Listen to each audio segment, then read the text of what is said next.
নমস্কার বন্ধুরা, আমরা আগের ভিডিওতেও দেখিয়েছি ফ্রোজেন শোল্ডার হবে না এরকম একটি এক্সারসাইজ দেখিয়েছি। আজকেও দেখাবো অ্যাডহেসিভ ক্যাসকুলাইটিস বা ফ্রোজেন শোল্ডার যাদের নেই বা হয়নি কোনো দিন বা হয়েছিল ঠিক হয়ে গেছে, তারাও করতে পারে। এমন একটা এক্সারসাইজ যেটা আপনি করলে ফ্রোজেন শোল্ডার হওয়ার আশঙ্কাই থাকবে না বা হওয়ার চান্সও থাকবে না। নর্মালি বসে আছেন, কাজকর্ম করছেন, দেখা যায় অনেকের ফ্রোজেন শোল্ডার হয়ে গেছে, কিন্তু অ্যাক্সিডেন্টাল ইস্যুতে হয়েছে, সেই জিনিসটা কনসেপ্ট আলাদা। দেখা যাচ্ছে নর্মাল কাজকর্ম করা, সার্ভাইকাল স্পন্ডাইলাইটিস আছে, ঝুঁকে ঝুঁকে কাজকর্ম জন্য নর্মালি ফ্রোজেন শোল্ডার হয়েছে, তাদের জন্যে একটি মাত্র এক্সারসাইজ আমি দেখাবো। এই এক্সারসাইজটা পরে যদি আপনি দৈনিক যে শরীরচর্চা করা হয়, যদি বসে থেকে ঘুম থেকে ওঠার পরেও কিছু প্রাণায়াম এক্সারসাইজ করা হয়, তার সাথে আপনি এটা দাঁড়িয়ে করতে পারেন।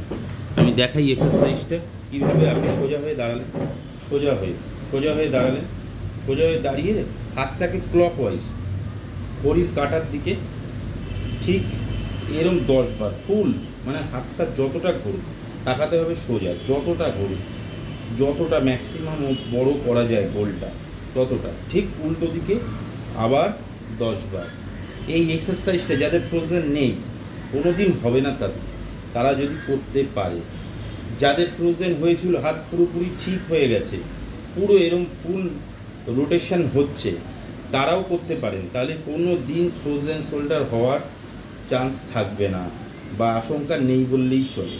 এই এক্সারসাইজটা আপনারা করতে পারেন। হাত ফুল ফ্রিকোয়েন্সিতে ফুল সোজা তাকিয়ে পুরো ঘোরাতে হবে। আমরা ছোটো বয়সে হাত ঘোরাই না, সেই একই জিনিস আপনাকে পুরো ফ্রিকোয়েন্সিতে পুরো ঘোরাতে হবে, ক্লকওয়াইজ ঘড়ির কাঁটার দিকে, ঘড়ির কাঁটার উল্টো দিকে।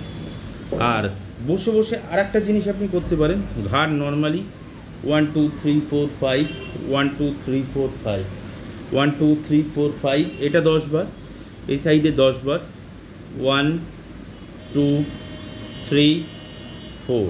সুস্থ মানুষের জন্য, যারা সুস্থ আছেন, ফ্রোজেন শোল্ডার তাদের কোনো দিন হবে না।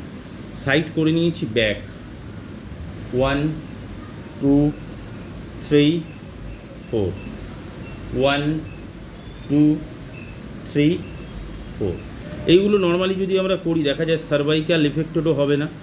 তার দরুন যে ফ্রোজেন শোল্ডার হয় না, হয়ে যায় অনেক সময়, সেই কারণগুলো আসবেই না। কারণ কি বলুন তো, সব জায়গায় দেখা যায় আমাদের সার্ভাইকালের মোবিলাইজেশন কম, মুভমেন্ট কমিয়ে দিয়েছি, সেই জন্য জয়েন্টগুলোর মোটিভেশন হয় না, রিল্যাক্সেশন হয় না, ঘোরে না।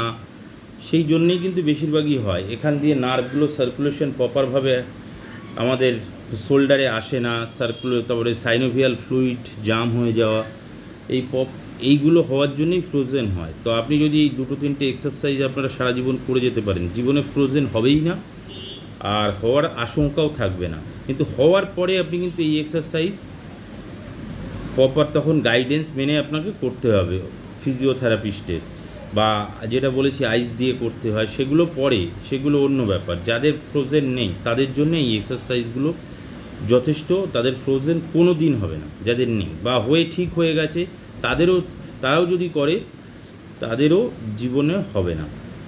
নমস্কার বন্ধুরা।